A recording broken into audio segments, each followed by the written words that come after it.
కాంగ్రెస్ పార్టీలో అంతర్గత విభేదాలు బయటపడ్డాయి. గ్రేటర్ వరంగల్ 14వ డివిజన్ కాంగ్రెస్ పార్టీ అధ్యక్షుడు ఇంతియాజ్ తీరుపై ఆ పార్టీ కార్యకర్తలు తీవ్ర అసహనం వ్యక్తం చేస్తూ నిరసనకు దిగారు. ఇంతియాజ్ తాను చెప్పిందే వేదమని, తన మాట వినని పక్షంలో కార్యకర్తలను అనేక రకాలుగా ఇబ్బందులు గురిచేస్తున్నారని కార్యకర్తలు ఆరోపించారు. ఎస్ఆర్ నగర్, బాలాజీనగర్ ప్రాంతాలకు చెందిన కాంగ్రెస్ కార్యకర్తలు జానీ నాయకత్వంలో వెనుమాముల మార్కెట్ ప్రధాన రోడ్డు నుండి బాలాజీనగర్ జంక్షన్ వరకు పాదయాత్ర నిర్వహించి నిరసన తెలిపారు. ఇంతియాజ్ను వెంటనే పార్టీ పదవి నుండి తొలగించాలని కార్యకర్తలు డిమాండ్ చేశారు.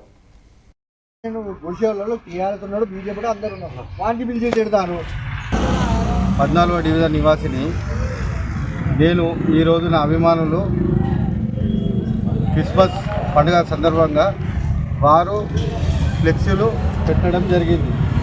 ఆ ఫ్లెక్సీల ఇంతియాజ్ ఫోటో లేనందున పోలీస్ స్టేషన్ పిలిపించి బెదిరియడం జరుగుతుంది. ఇంతియాజ్ పిల్లల కార్యకర్తల మీద కేసులు పెట్టించి చాలా ఇబ్బందులకు గురి చేస్తున్నాడు. నేను అందరికీ తెలిసినోనే ఇట్లాంటి ఏమంటారు, కొండముల్లి సార్ దగ్గర ఉండేటోళ్ళు ఉంటారు, మా అమ్మోళ్ళు ఉంటారు, మా బ్రదర్ ఉంటారు. ఇక్కడ నాకు ఒక ఉన్నట్టేమో వాళ్ళ నాన్నకు గురి కట్టలేదని అట్లా అందరికీ పోలీస్ స్టేషన్లో కూర్చోబెట్టింది.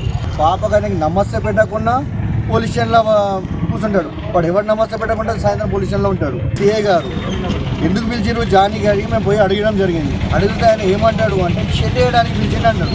షెడ్ వేయడానికి జానీ వెల్డింగ్ వాడు కాదు, ఆయన దగ్గర వెల్డింగ్ సామాన్యుడు కాదు. రోడ్డు ఎక్కిన కదా సోషల్ వర్క్ చేసుకుంటా, అన్నదానం అది చేసుకుంటా స్థానిక కార్పొరేటర్ ఫోటోలు వేసిన అది ఓర్వలేక నాకు మళ్ళీ రాబోయే ఎలక్షన్లో నాకు